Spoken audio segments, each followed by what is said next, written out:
Auxiliary ভার্বের আমি singular কিভাবে চিনবো, অক্সিলারি ভার্বের প্লুরাল কিভাবে চিনবো, ভগ্নাংশ কোন একটি সেন্টেন্সে থাকলে, এবং খুবই কনফিউজিং এবং ট্রিকি একটি জায়গা, কারণ এখানে দুটো কাজ করতে হবে। এই বি এর জায়গায় কোন অক্সিলারি ভার্বটি বসবে, ওয়্যার, হ্যাভ, আর নাকি ইজ?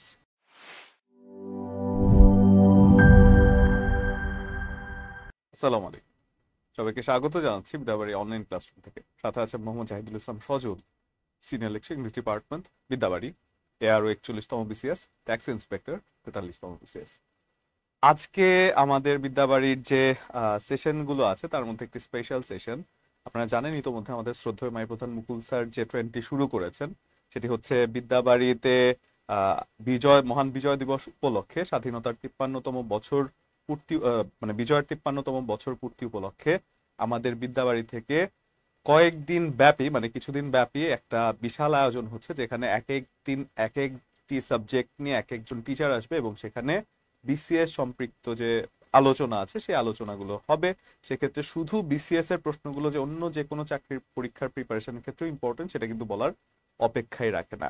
যেখানে আমরা প্রথমে দেখেছি আমাদের শ্রদ্ধেয় প্রধান মুকুল স্যার, তিনি চমৎকার ভাবে একটি ইংরেজি সাহিত্য নিয়ে ক্লাস নিয়েছেন, এবং ঠিক তারপরের দ্বিতীয় ক্লাসের মধ্যে আমাদের সবার প্রিয় শ্রদ্ধেয় সোহাগ স্যার কিন্তু দ্বিতীয় ক্লাসটি নিয়ে এসেছেন এবং তিনি গণিতের জাদু আপনাদেরকে দেখিয়ে গিয়েছেন। এবং পরবর্তীতে ক্ষুদ্র মানুষ হিসেবে আমি আপনাদের সাথে আছি। এবং তারপরে যদি আমি বলি, আমাদের শ্রদ্ধেয় অভ্র স্যার আছেন, যিনি মানে ইন্টারন্যাশনাল অ্যাফেয়ার্স এবং ভূগোলের ক্লাস নিয়ে থাকবেন পরবর্তীতে।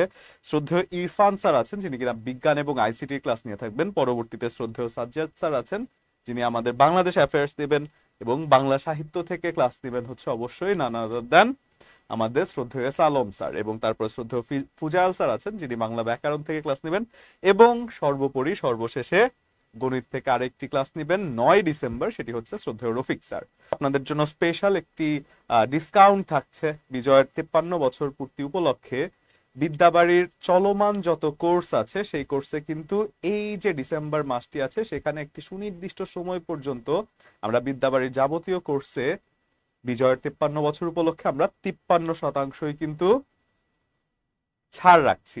এবং দোয়া করছে এবং আপনারাও দোয়া করবেন যেন এই বিদ্যাবাড়ি যেন আগামী 100 মানে স্বাধীনতা বা বিজয়ের 100 বছর পর্যন্ত টিকে থাকতে পারে, এবং সেই 100 বছরে যেন আমরা বলতে পারি যে এবার আমরা 100% ছাড় নিয়ে এসেছি যে কোনো কোর্সে। তো সেক্ষেত্রে এই দোয়াটা অবশ্যই করতে পারেন। সেক্ষেত্রে ছাড়ের জন্য না, 100 বছর পর্যন্ত যেন আমরা স্বাধীনতা বা বিজয় সেই দিনটি যেন দেখে যেতে চাই, সেই দিনের জন্য কিন্তু দোয়া করতে পারেন।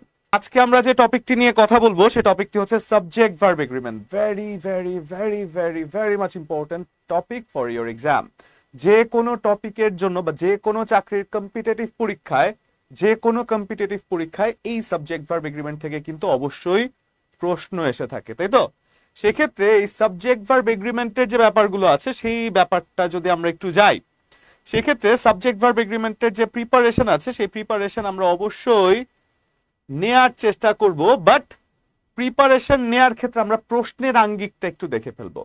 The police dash informed yesterday, সেক্ষেত্রে এই সকল জায়গায় প্রশ্নগুলো কেমন আসে সেটা একটু যদি দেখে নিই। দেখেন, সর্বশেষ এই প্রশ্নটি কিন্তু এসেছে কততম বিসিএস, 42তম বিসিএস এ, এবং এখান থেকে সাধারণত প্রশ্ন এসেই থাকে। সেক্ষেত্রে সাবজেক্টের সাথে ভার্বের যে চুক্তি আছে সেই চুক্তিটাকেই বোঝানো হয় সাবজেক্ট ভার্ব এগ্রিমেন্টের মাধ্যমে। সাবজেক্ট ভার্ব এগ্রিমেন্টের যে ব্যাপারটা আছে, সাবজেক্ট ভার্ব এগ্রিমেন্ট হচ্ছে সাবজেক্টের সাথে ভার্বের যে চুক্তি। এখন এগ্রিমেন্ট সাধারণত কেমন করে হয়? আমরা সাধারণত এগ্রিমেন্টের কথা যখন বলি, সেই এগ্রিমেন্টটা হয় সমানের সাথে সমান। আমরা মাঝে মধ্যে বলে থাকি, তুমি আমাকে একটি দাও আমি তোমাকে একটি দিব, তুমি আমাকে দুটো দাও আমি তোমাকে দুটো দিব। সেক্ষেত্রে চুক্তি বা এগ্রিমেন্টটা হচ্ছে সমানের সাথে সমান। কিন্তু চুক্তি কিন্তু কখনোই এমন হয় না যে তুমি আমাকে দুটো দাও আমি তোমাকে একটি দিচ্ছি, তাই তো? কখনো এমন হয় না। সেক্ষেত্রে যখন বলা হয় যে সাবজেক্ট ভার্ব এগ্রিমেন্ট, সেটা হচ্ছে সাবজেক্টের সাথে ভার্বের চুক্তি, তার মানে সমান সমান হতে হবে। সেক্ষেত্রে যখন আপনি বলছেন যে সাবজেক্ট সমান এবং তার সাথে সমান ভার্ব, তার মানেটা কি? মানে সাবজেক্ট যদি সিঙ্গুলার হয়, সিঙ্গুলার মানে হচ্ছে এক বচন, সাবজেক্ট যদি সিঙ্গুলার হয় তাহলে ভার্বটি সিঙ্গুলার, এবং সাবজেক্ট যদি প্লুরাল হয় তাহলে ভার্বটি প্লুরাল। সেক্ষেত্রে আমরা সাবজেক্টের সিঙ্গুলার ফর্ম আমাদেরকে চিনতে হবে এবং ভার্বেরও সিঙ্গুলার এবং প্লুরাল ফর্ম আমাদেরকে চিনতে হবে। এই সাবজেক্টের সিঙ্গুলার রূপটা কেমন? আমরা সাধারণত এস বাই এস দেখলেই সেটাকে আসলে কি প্লুরাল হিসেবে ধরে নেই, তাই না? আপনি বলতে পারেন প্লুরাল হিসেবে বয়েস কথাটি প্লুরাল, ঠিক আছে, নো ডাউট অন দ্যাট। আপনি যখন বলছেন বয়েস, এই বয়েস কথাটি অবশ্যই একটি প্লুরাল। আপনি যখন বলছেন গার্লস, এই গার্লস কথাটিও plural, no doubt on that. But আপনি যখন বলছেন গোজ, আপনি যখন বলছেন প্লেস, আপনি যখন বলছেন ইটস, এই কথাগুলো কি প্লুরাল? আমরা এস বাই এস দেখলে সাধারণত খুব আবেগ আপ্লুত হয়ে বলি কি প্লুরাল, বাট না, সাধারণত নাউনের সাথে যদি আপনি এস বাই এস যুক্ত করেন তাহলে সেটি প্লুরাল হয়, কিন্তু ভার্বের সাথে যদি আপনি এস বাই এস যুক্ত করেন তাহলে সেটি সিঙ্গুলার হয়, ঠিক আছে? এদেরকে আপনি প্লুরাল বলতে পারেন, এই নাউনের সাথে এস বাই এস যুক্ত করে আপনি কি করতে পারেন, প্লুরাল করতে পারেন, তাই তো? নাউনের সাথে এস বাই এস যুক্ত করে আমরা প্লুরাল করতে পারি। এখন যদি আমরা বলি যে এই যে প্লুরাল নাউনের সাথে এস বাই এস যুক্ত করে আমরা করছি, সেক্ষেত্রে ভার্বের সাথে এস বাই এস যুক্ত করে আমরা সিঙ্গুলার করি, যা কিনা ভার্বের সাথে থার্ড পারসন সিঙ্গুলার নাম্বারের সাথে আমরা সবসময় ভার্বের সাথে এস বাই এস যুক্ত করি। এখন আমাদের অক্সিলারি ভার্বেরও সিঙ্গুলার প্লুরাল জানা প্রয়োজন। যেমন এখানে যে প্রশ্নটি এসছে, the police dash inform yesterday, সেক্ষেত্রে অক্সিলারি ভার্বেরও কিন্তু সিঙ্গুলার প্লুরাল রূপ আছে, যে জিনিসগুলো হয়তো বা আমরা একটু ভেতরে ঘেটে কমই দেখি।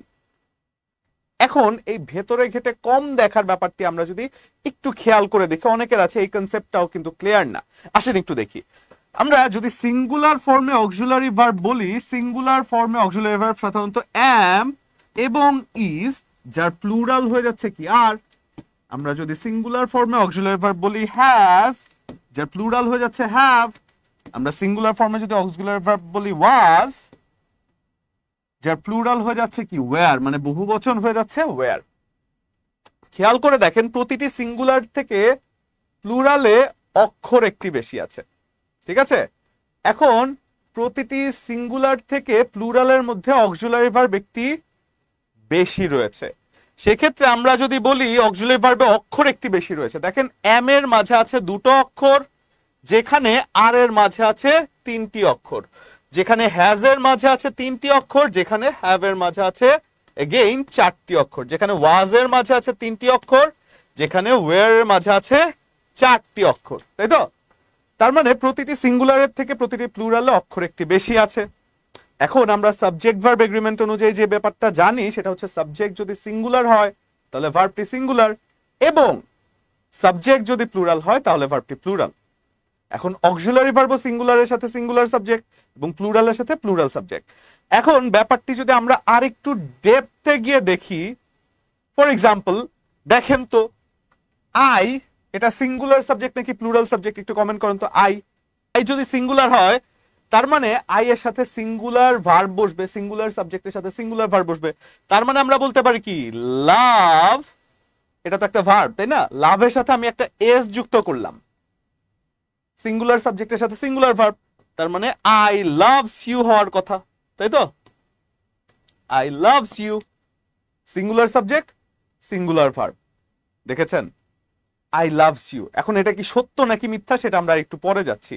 সিমিলারলি আমি যদি বলি আই হচ্ছে সিঙ্গুলার সাবজেক্ট, সেক্ষেত্রে অবশ্যই আমরা সিঙ্গুলার ভার্ব অক্সিলারি ভার্ব যদি নেই, আমি বলতে পারি হ্যাজ ও সিঙ্গুলার অক্সিলারি ভার্ব, তার মানে আই হ্যাজ আ বুক। এখন এই যে দুটো সেন্টেন্স লিখলাম, এই দুটো সেন্টেন্স কি কারেক্ট?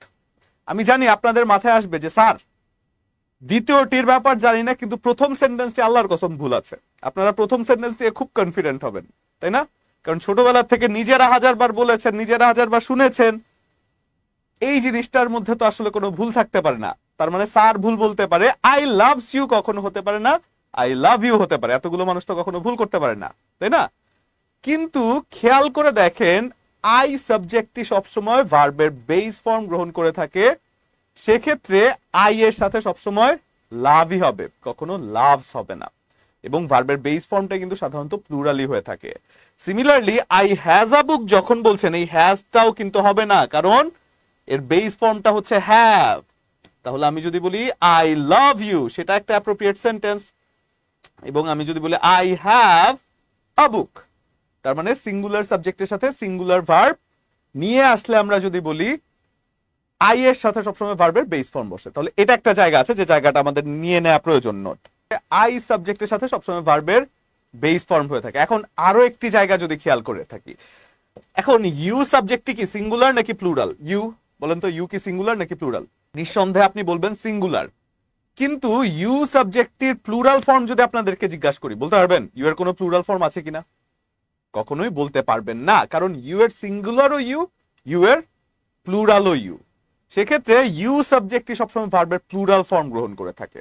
সেক্ষেত্রে আপনি ইউ এর পরে আর বলতে পারেন অথবা ওয়ার বলতে পারেন। কারণ কি, সাবজেক্ট সিঙ্গুলার আছে, ভার্বও যে সিঙ্গুলার হবে তা কিন্তু না। কারণ ইউ সাবজেক্টের সিঙ্গুলার এবং প্লুরাল ফর্ম একই হওয়ার কারণে তা ভার্বে সবসময় প্লুরাল ফর্ম গ্রহণ করে থাকে। কারণটা কি? কারণটা হচ্ছে ইউ সাবজেক্টটি সবসময় একসাথে অনেকগুলো কাজ করাকে বোঝাতে পারে। মানে যে কম কাজও করতে পারে, যে বেশি কাজও করতে পারে, সে কমটা কেন নিবে? সে বেশিটাই নিবে। তাহলে ইউ সাবজেক্টটি সবসময় ভার্বের প্লুরাল ফর্ম গ্রহণ করে থাকে এবং আই সাবজেক্টটি সবসময় ভার্বের বেস ফর্ম গ্রহণ করে থাকে। এখন আসেন আমরা খুবই সহজে কয়েকটা প্রশ্ন কিন্তু সলভ করতে পারি। আমি যতটুকু কথা বললাম এতটুকু কথার মধ্যে অনেকের আছে যে এই কনসেপ্টটা অনেকের হয়তোবা ছিল না, যে অক্সিলারি ভার্বের আমি সিঙ্গুলার কিভাবে চিনবো, অক্সিলারি ভার্বের প্লুরাল কিভাবে চিনবো, ভার্বের সিঙ্গুলার প্লুরাল এবং সাবজেক্টের সিঙ্গুলার প্লুরাল অর্থাৎ নাউনের সিঙ্গুলার প্লুরালের কি এরকম পার্থক্য। Subject singular, verb singular, subject plural, verb plural. সাবজেক্টটাকে আমার ধরতে হবে। এখন পরীক্ষায় কিভাবে প্রশ্ন আসে? পরীক্ষায় সাধারণত প্রশ্ন আসে কোন জায়গা থেকে দেখেন, দ্য পুলিশ। কিছু কিছু সাবজেক্ট আছে যে সাবজেক্টগুলো আসলে দেখতে একটু প্লুরালের মতো, আবার কিছু কিছু সাবজেক্ট আছে যে তার আগে কিছু একটা শব্দ বসলে সেটা প্লুরাল সাবজেক্ট হয়ে যায়। যেমন পুলিশ কথাটি একটি কালেকটিভ নাউন এবং তার আগে যখন দা থাকে, পুলিশ কথাটি একটি কালেকটিভ নাউন এবং আমরা যখন পার্টস অফ স্পিচ পড়ে থাকি সেক্ষেত্রে এই পার্টস অফ স্পিচ পড়ে থাকার কারণে আমরা কিন্তু সাধারণত জানি যে কালেকটিভ নাউনের আগে যদি আর্টিকেল থাকে, কালেকটিভ নাউনের আগে যদি আর্টিকেল থাকে সেক্ষেত্রে সেটি একটি প্লুরাল নাম্বার হয়ে যায়। তাহলে যদি আমরা বলি যে দ্য পুলিশ, পুলিশ একটি কালেকটিভ নাউন এবং তার আগে যদি আমরা একটা আর্টিকেল বসাই দা, সেক্ষেত্রে অবশ্যই কি হয়ে যাচ্ছে, the police dash informed yesterday, তার মানে কি এটা প্লুরাল হয়ে যাবে। এখন ইয়েস্টারডে কথাটা বলা হচ্ছে, এখন প্লুরাল তো আছে আরো এবং ওয়ারও, দুটোই তো প্লুরাল আছে তাই না? আরো প্লুরাল আছে এবং ওয়ারও প্লুরাল আছে। এখন কোনটি বসাবেন? এই জায়গায় রাইট ফর্ম অফ ভার্বের একটি জায়গা আছে যেটা কিনা ইয়েস্টারডে। এখানে ইয়েস্টারডে কথাটি আমাদেরকে নিয়ে যাচ্ছে যে এটি গতকালকে বোঝানো হচ্ছে। এখন কিছু কিছু শব্দ আছে যে শব্দগুলো কোন একটি সেন্টেন্সে থাকলে তারা পাস্ট টেন্সে হয়ে যায়, যেমন ইয়েস্টারডে। আরো কিছু শব্দ আছে, সেই শব্দগুলো কি কি? আমি যদি বলি ইয়েস্টারডে, সিমিলারলি আমি যদি বলি লাস্ট, আমি যদি বলি লাস্ট নাইট, আমি যদি বলি last year,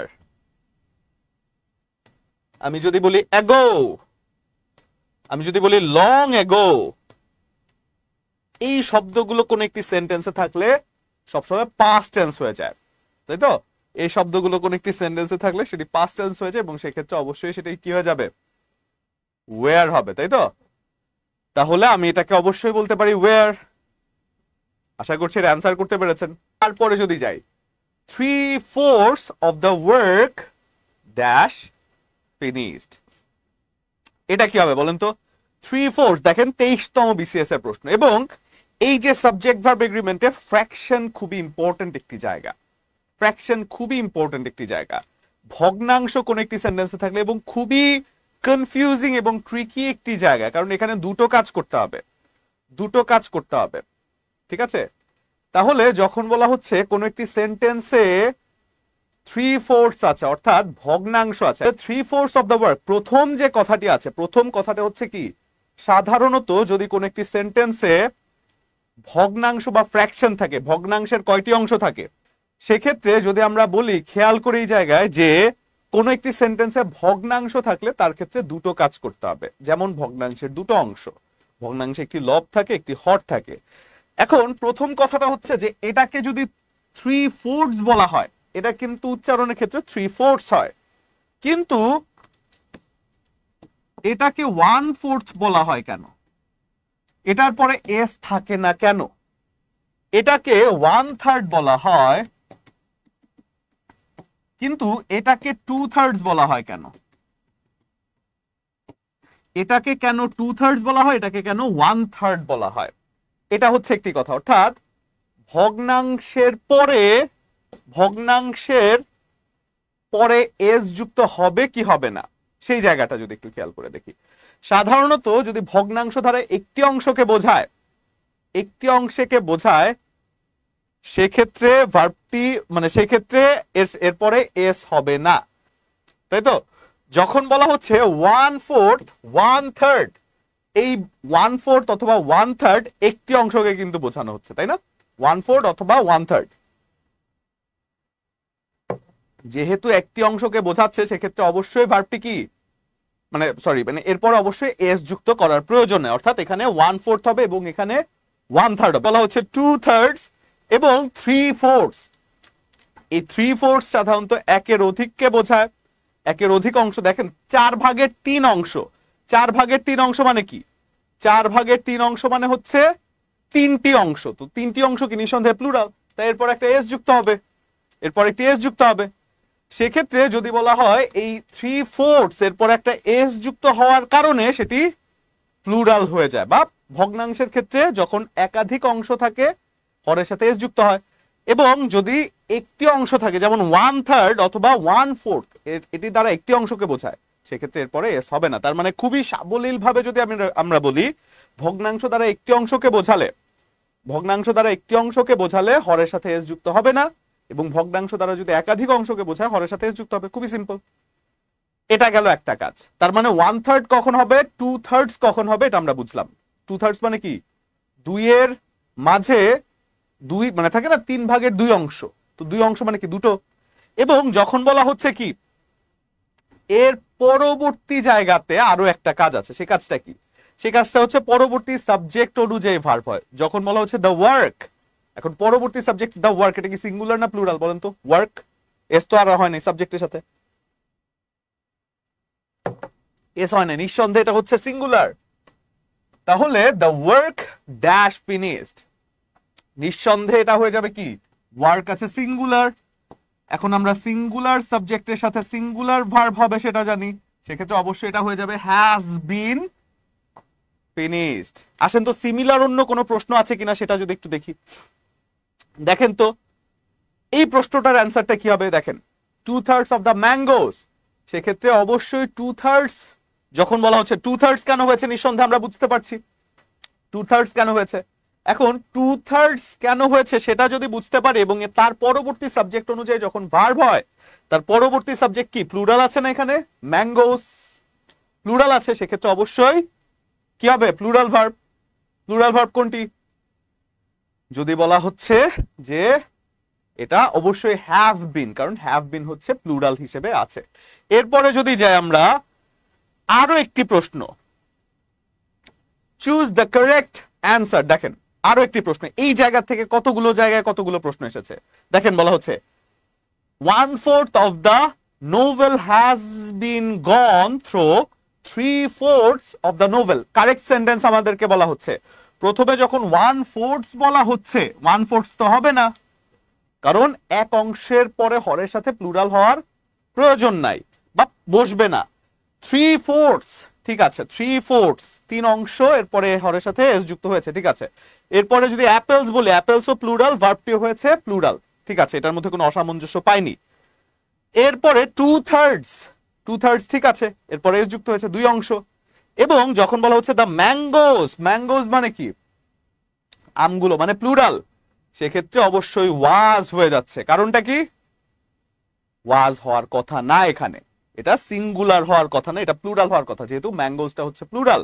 similarly 2/3 of the sugar, sugar হচ্ছে সিঙ্গুলার কিন্তু ওয়্যার দিয়েছে, অপশনে ওয়্যার দিয়েছে, অ্যান্সার হবে না। তার মানে কত সহজে আমরা এই টেকনিকটা ধরে ফেলতে পারছি যে এর অ্যান্সারটা হয়ে যাচ্ছে 3/4 of the work, 3/4 of the work কি, বা 3/4 of the apples are not eaten. দেখেছেন কত সহজ জিনিসটা। তাহলে এই যে ভগ্নাংশ বা ফ্র্যাকশন, এই জায়গা থেকে আপনাদের আর কোনো কনফিউশন থাকবে বলেন তো একটু আমাকে? এই ভগ্নাংশ বা ফ্র্যাকশন সেক্ষেত্রে কোনো কনফিউশন থাকবে? আরো একটি জায়গাতে চলে যায় যেটি কিনা নিদার নর, ইদার অর এবং নিদার নর as well as not only but also, এই জাতীয় কথাগুলো যদি কোনো একটি সেন্টেন্সে থাকে সেক্ষেত্রে কি হবে আসেন একটু দেখি। যখন আপনি বলছেন নিদার হি নর ইউ বি ফাউন্ড গিলটি, সেক্ষেত্রে এই বি এর জায়গায় কোন অক্সিলারি ভার্বটি বসবে? ওয়্যার, হ্যাভ, আর নাকি ইজ? কনফিউজিং প্রশ্ন। সেক্ষেত্রে এখানে যদি আমরা বলি ওয়্যার, হ্যাভ, আর নাকি ইজ বসাবো, কোনটি বসাবো সেটা বুঝতে হলে আমার আগে বুঝতে হবে শব্দটি কি দ্বারা যুক্ত হয়েছে। নর, অর, ইদার অর, নিদার নর, নট অনলি বাট অলসো এই জাতীয় শব্দগুলো কোন একটি সেন্টেন্সে থাকার মানে হচ্ছে তার পরবর্তী সাবজেক্ট অনুযায়ী ভার্ব হয়ে যায়। যখন কোন একটি সেন্টেন্সে আপনি দেখছেন অর, ইদার অর, আপনি যখন বলছেন নিদার নর, নট অনলি বাট অলসো, এই জাতীয় শব্দগুলো পরবর্তী সাবজেক্টের গুরুত্ব বাড়ায়। ফর এক্সাম্পল, যদি এখানে দুটো সাবজেক্ট থাকে এক্স অর ওয়াই, সেক্ষেত্রে এক্স একজন এবং ওয়াই একজন, সেক্ষেত্রে দুটো সাবজেক্ট যদি কোন একটি সেন্টেন্সে এক্স অথবা ওয়াই, অর অথবা ইদার অর, নিদার নর, নট অনলি বাট অলসো, এই জাতীয় শব্দগুলো যদি কোন একটি সেন্টেন্সে থাকে সেক্ষেত্রে পরবর্তী সাবজেক্টের গুরুত্বটা কেন বেড়ে যায়? পরবর্তী সাবজেক্ট অনুযায়ী ভার্ব হবে। এখন কথাটা হচ্ছে পরবর্তী সাবজেক্ট আছে ইউ, ইউ এর সাথে কি আর বসবে না অথবা ওয়্যার বসবে না? আমরা প্রথমেই যে জিনিসটি জেনেছি যে ইউ সাবজেক্টটি সবসময় ভার্বের প্লুরাল ফর্ম গ্রহণ করে থাকে, কারণ ইউ এর সিঙ্গুলার ফর্মটাও ইউ, ইউ এর প্লুরাল ফর্মটাও ইউ। এখন এই শব্দগুলো অর, ইদার অর, নিদার নর, নট অনলি বাট অলসো, এই শব্দগুলো পরবর্তী সাবজেক্ট অনুযায়ী ভার্ব বসায়, সেটি আমরা কিভাবে বুঝবো বা মনে রাখবো কিভাবে? মনে করেন আপনার আগে একটি কাজ করতে পারতো কেবল এক্স, প্রথমে একটি কাজ করতে পারতো কেবল এক্স, এখন পরবর্তীতে আবার ওয়াইও চলে এসেছে যে সমান তালে এই কাজটি করতে পারে, যে এই কাজটি আবার সুন্দর করে তার মতো করেই করতে পারে। যখন কেবল এক্স আপনার অপশন ছিল তখন আপনার 100% অ্যাটেনশন আপনি এক্স এর দিকে দিয়েছেন যে না, সে ছাড়া আমার গতি নাই। কিন্তু যখন ওয়াই চলে এসেছে তখন কিন্তু আপনি চান আর না চান এক্স এর দিক থেকে 50% অ্যাটেনশন আপনার কমে গিয়েছে, কারণ অ্যাটেনশনটা ওয়াই এর দিকে বেড়ে গিয়েছে। তার মানে অর বা অথবা বলে, ইদার অর বা নিদার নর এই জাতীয় কথা বলে, নট অনলি বাট অলসো এই কথাগুলো বলে পরবর্তী সাবজেক্টের দিকে গুরুত্ব বাড়ায় বলেই পরবর্তী সাবজেক্ট অনুযায়ী ভার্ব হয়। দ্যাট মিন্স কি হবে? অবশ্যই প্লুরাল সাবজেক্ট বসবে, কারণ ইউ আছে, তাই তো?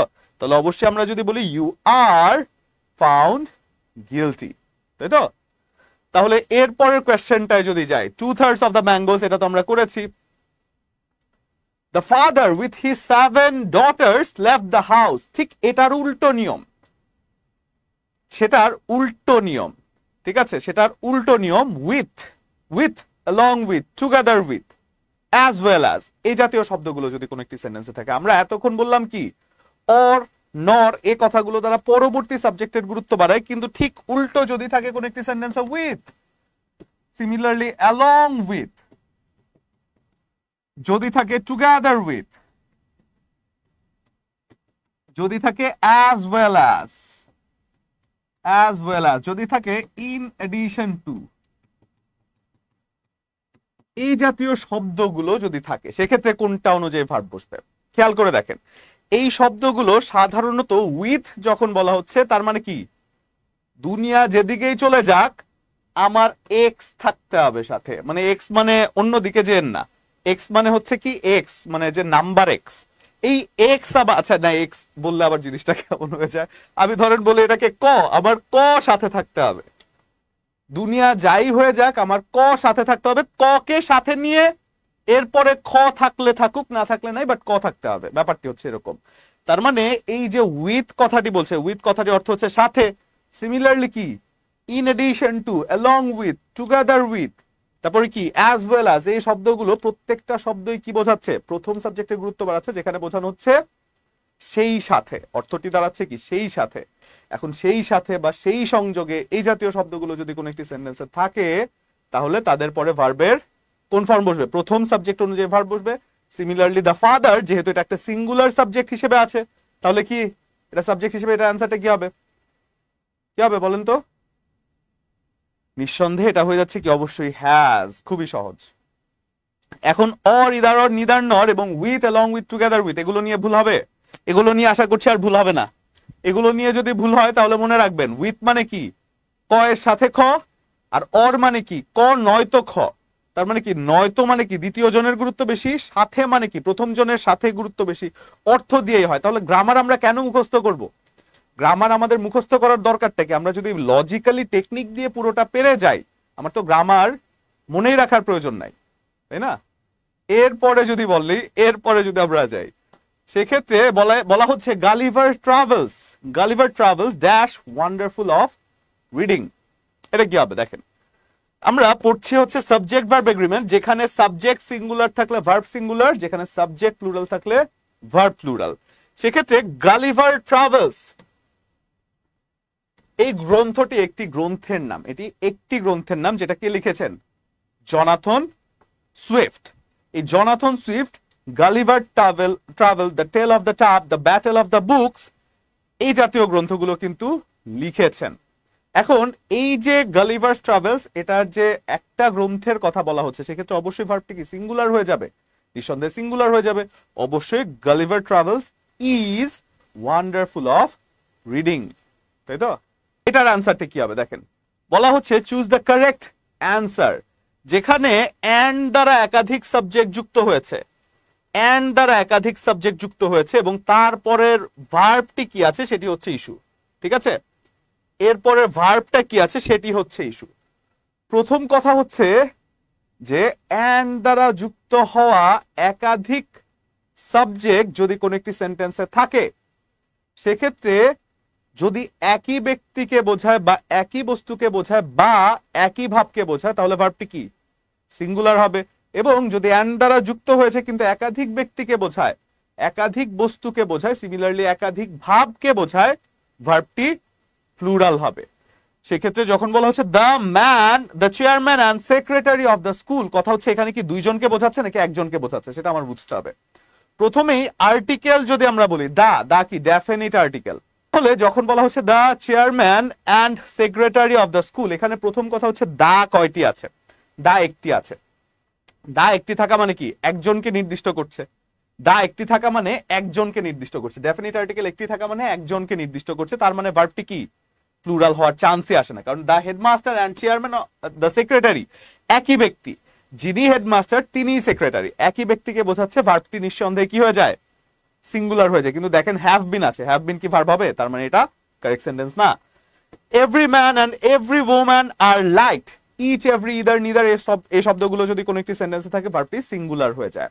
সেক্ষেত্রে এটার পরে ভার্বটি যেহেতু প্লুরাল আছে, এটাও কারেক্ট অ্যান্সার না।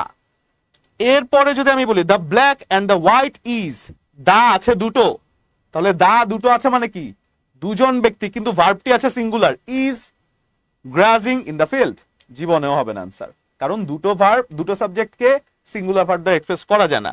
তাহলে দেখি the black and the white goat are grazing in the field, easily the দুটো, দা ভার্বটি প্লুরাল, কাজ শেষ। ব্যাপারটি খুবই সিম্পল, আমরা বলে ফেলতে পারি যে দুটো প্লুরাল যেহেতু আছে, দুটো দা যেহেতু আছে, এরপরে আমরা একটা প্লুরাল ভার্ব বসাবো। অর্থাৎ এন্ড দ্বারা যুক্ত একাধিক সাবজেক্টের ক্ষেত্রে যদি আর্টিকেল দা দুইবার থাকে ভার্বটি প্লুরাল হয়ে যায়, কিন্তু দা যদি একবার থাকে তাহলে নিঃসন্দেহে ভার্বটি কি হয়ে যায় সিঙ্গুলার হয়ে যায়, তাই তো? সাবজেক্ট ভার্ব এগ্রিমেন্টের যে ম্যাজিক্যাল আজকের মানে টেকনিক গুলো আছে, সেই টেকনিক গুলো যদি মনে রাখতে পারেন, আমি ট্রাস্ট মি, আমি যদি বলি যে ক্লাসটা যদি আপনি শুনে থাকেন, আপনি সাবজেক্ট ভার্ব এগ্রিমেন্ট থেকে এই প্রশ্নগুলো আসলে আপনি কখনোই মিস করবেন না, কারণ আমরা এটাকে মজা করে শিখেছি, ঠিক আছে? তাহলে আমরা যদি যাই, এটা অবশ্যই হয়ে যাচ্ছে কি the black and the white goat are grazing in the field. এবং এরপরে যদি যাই চুজ দ্য কারেক্ট সেন্টেন্স, এখান থেকে কারেক্ট সেন্টেন্স কোনটি হবে? এখান থেকে কারেক্ট সেন্টেন্স কোনটি হবে? I, you and he has murdered the man, I, you and he have murdered the man, I, you and he was murdered the man। এখানে কথা হচ্ছে একটি সেন্টেন্সে তিনটি সাবজেক্টই যদি একসাথে থাকে, থাকে না কোন একটি সেন্টেন্সে ধরেন একাধিক সাবজেক্ট আছে যেখানে তিনটি সাবজেক্টই রয়েছে, first person, second person, third person, তাই তো? এখন যখন বলা হচ্ছে first person, second person, third person একটি সেন্টেন্সে আছে, সেক্ষেত্রে কি হবে? সেক্ষেত্রে অবশ্যই আমরা যদি বলি ভার্বটি প্লুরাল হবে, কারণ তিনজন পার্সন তো কখনো সিঙ্গুলার হয় না। যখন আপনি দেখছেন আই, ইউ অ্যান্ড হি, তিনজন পার্সন, তার মানে ভার্বটি সবসময় প্লুরাল হবে। এই তিনজন পার্সন বোঝানোর ক্ষেত্রে ওয়াজ তো সিঙ্গুলার, অ্যান্সার হবে না। আমি যদি বলি ইজ, সেটাও সিঙ্গুলার, অ্যান্সার হবে না। বাট হ্যাজ, সেটাও সিঙ্গুলার, অ্যান্সার তো হয় না। তাহলে বাকি আরেকটা জায়গা আছে, যে জায়গাটা আমি বোঝানোর আগেই বলে ফেলতে পারছি যে এটা অ্যান্সার, খ বি অ্যান্সার। আরেকটা জায়গা বোঝানোর আগেই বলে ফেলতে পারছি, সেই জায়গাটা কি? অর্থাৎ অপরাধ স্বীকারের ক্ষেত্রে তাদের একটা সিরিয়াল থাকে। অপরাধ স্বীকারের ক্ষেত্রে সাধারণত তাদের সিরিয়াল থাকে 1 2 3, মানে যখন আপনার অপরাধ কেউ স্বীকার করে বা ফল্ট কেউ স্বীকার করে তখন তাদের সিরিয়াল হয় 1 2 3। এবং যদি অপরাধ স্বীকার না করে স্বাভাবিক বর্ণনায়, সেক্ষেত্রে 2 3 1, অর্থাৎ প্রথমে সেকেন্ড পার্সন, তারপরে ফার্স্ট থার্ড পার্সন, তারপরে ফার্স্ট পার্সন, তাই তো? তার মানে প্রথমে হচ্ছে কি, যদি স্বাভাবিক বর্ণনায় আপনার কথাটা সবার শেষে আসবে, কিন্তু অপরাধ স্বীকারের ক্ষেত্রে আপনার কথাটা সবার প্রথমে আসবে। কিন্তু আমরা তার উল্টোটা করি। আমরা অপরাধ স্বীকারের ক্ষেত্রে তো নিজেরা থাকিই না, কখনোই অপরাধ আমরা নিজেরা স্বীকার করি না। যে সেই প্লেসের মধ্যে উপস্থিত নাই, সব দোষ আমরা তাদেরকে দিয়ে ফেলি, তাই তো? Which is absolutely bad manner. এবং যখন আমরা নিজের কথা বলি, সেক্ষেত্রে আমরা প্রথমে সবার নিজের কথাটা নিজেরটাই নিয়ে আসি, তো সেক্ষেত্রে that is also bad manner. সেক্ষেত্রে তাদের যে মানে সিকোয়েন্সটা আছে, অপরাধ স্বীকারের ক্ষেত্রে 1 2 3, এবং অন্য ক্ষেত্রে স্বাভাবিক বিবৃতির ক্ষেত্রে সেটা 3 2 2 3 1। তার মানে এটা অ্যান্সার হয়ে যাচ্ছে কি, অপরাধ স্বীকার করছে। দেখেন মার্ডার্ড দ্য ম্যান, এখন মার্ডার তো অবশ্যই একটা অপরাধ। সেক্ষেত্রে আই প্রথম person, first person, you second person, এবং হি হচ্ছে থার্ড পার্সন, এবং তাদের ভার্বটি অবশ্যই প্লুরাল হয়ে যায়, হ্যাভ মার্ডার্ড দ্য ম্যান, তাই তো? আচ্ছা, BCS 47 BCS extra care live batch 5 যেখানে ভর্তি চলছে, যেটি কিন্তু 100 ডেজ এর না, সেক্ষেত্রে অবশ্যই আপনারা দেখতে পাচ্ছেন বিদ্যাবাড়ির যে ফেমাস মুখগুলো আছে, সোহাগ স্যার আছে, শ্রদ্ধেয় প্রধান মুকুল স্যার আছে, এবং পাশাপাশি আমাদের শ্রদ্ধেয় এস আলম স্যার আছে, যারা কিনা এই ক্লাসগুলো নিতে পারে, ঠিক আছে? এবং এরপরে যদি আমরা যাই 48 BCS foundation to advance batch 4, সেক্ষেত্রে 48 BCS foundation to advance batch 4 যেখানে আছে, সেখানে অবশ্যই আপনারা দেখতে পাচ্ছেন যে ব্যাচের মধ্যে, ক্লাসের মধ্যে এই সকল টিচাররা আছেন, এবং সেখানে অবশ্যই ভর্তি চলছে। Don't delay, don't be late, start your preparation from now. If you are targeting that you are going to appearing at 47 BCS examination, then it is the most important time for your life, that you should start preparation from now on. এবং যারা 48 preparation একটি long term ধরে preparation নিতে যাচ্ছেন এবং সর্বোচ্চ প্রস্তুতি নিয়েই পরীক্ষার হলে যাচ্ছেন, মানে পরীক্ষার হলে যেতে যাচ্ছেন, সেক্ষেত্রে অবশ্যই আপনার জন্য এই 48 যে ব্যাচটি আছে, মানে 48 ফাউন্ডেশন টু অ্যাডভান্স ব্যাচ, যেখানে ফাউন্ডেশন থেকে শুরু করে একেবারে অ্যাডভান্স লেভেল পর্যন্ত পড়ানো হবে, সেই ব্যাচটি কিন্তু আপনাদের জন্য অ্যাপ্রোপ্রিয়েট বলে মনে করছি। এবং যখন বলছি 09644433300, এই যে নাম্বারটি আছে, এই নাম্বারে কিন্তু সাধারণত আমরা বিদ্যাবাড়ির সাথে যোগাযোগ করতে পারি, এবং যে কোনো প্রস্তুতি সংক্রান্ত যে কোনো বিষয়ে আমরা যদি যোগাযোগ করতে চাই, বা যে কোনো ইনফরমেশন, বিদ্যাবাড়ি অ্যাডমিশন বলেন বা যে কোনো তথ্য বলেন, এখানে হটলাইন নাম্বারটি দেওয়া আছে, সেই হটলাইন নাম্বার অবশ্যই ফোন দিতে পারেন, যোগাযোগ করতে পারেন। ক্লাসটি এনজয় করেছেন, এবং সময় যে কোন দিক দিয়ে চলে গেল, আমাদের অলমোস্ট 45 মিনিটস হয়ে গিয়েছে। আশা করছি আপনারাও টের পাননি, এবং that's the beauty of study, that's the beauty of enjoying your time. তো সেই ক্ষেত্রে আশা করছি আপনারা টাইমটাকে এনজয় করেছেন, এবং সর্বোপরি ক্লাসের যে পড়াগুলো আছে সেই পড়াগুলো আপনার উপকারে আসবে, এবং সর্বোপরি এখান থেকে যদি পরীক্ষা আসে, যদি পরীক্ষায় এখান থেকে একটি প্রশ্নও আসে এবং সেটা যদি আপনারা পেরে যান, সেক্ষেত্রে সেটাই হবে আমাদের মানে আমাদের সার্থকতা এবং বিদ্যাবাড়ির সার্থকতা। এবং বিদ্যাবাড়ির আরো যে লাইভ সেশনগুলো আছে সেগুলো প্রতিদিনই আজকে থেকে চলতে থাকবে, আজকে থেকে না, আজকে তৃতীয় দিন, এবং তারপরে আরো চলতে থাকবে। সেক্ষেত্রে অবশ্যই সেই লাইভ সেশনগুলো দেখতে থাকেন, এবং আশা করছি এখান থেকে আপনি মিনিমাম 10টা তো কোয়েশ্চেন পাবেনই পরীক্ষায় পরবর্তী বিসিএস এ। তো সেক্ষেত্রে আশা করছি ভালো থাকবেন সবাই।